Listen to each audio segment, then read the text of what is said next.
Hi everyone, my name is Melissa Douglas from Douglas Law Firm, and thank you so much for subscribing to our very first newsletter. So today I'm going to be talking to you about the prohibition by non-Canadians from purchasing residential property here in Canada. So what is this new act?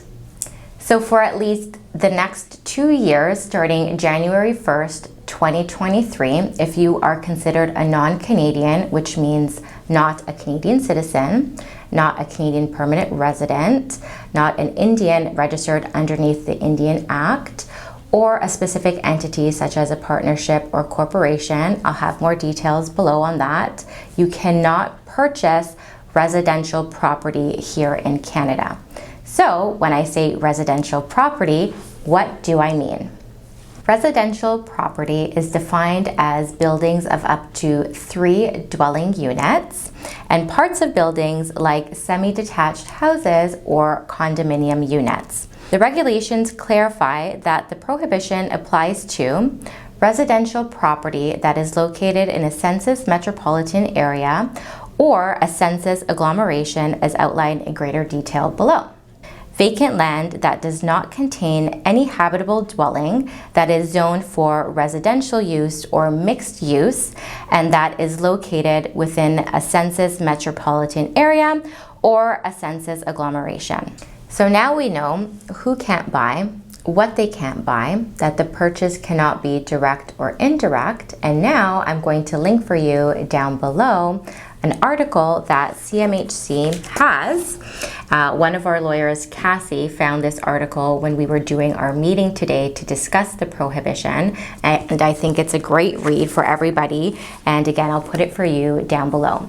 But there are certain exceptions to this prohibition, and that I will go over with you right now. Some exceptions include if you are purchasing with a spouse or a common law partner. So that common law partner has to be somebody that you were with for at least 1 year in a conjugal relationship.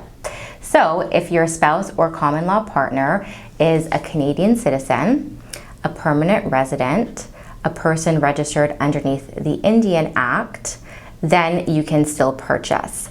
You can also purchase if you are a temporary resident that is studying in Canada, or if you are a temporary resident that is working in Canada, or a refugee. There are certain restrictions around this, which I will link below and also describe for you below.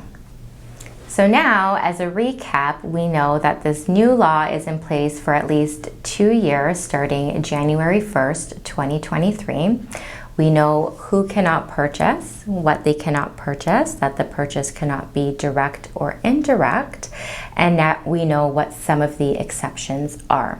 So again, I will link below the article from CMHC, and I will also give you a brief description down below.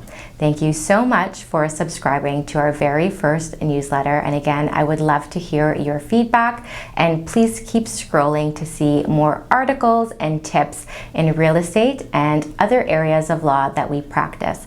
Again, my name is Melissa Douglas from Douglas Law Firm, and thank you so much for subscribing. See you again next month.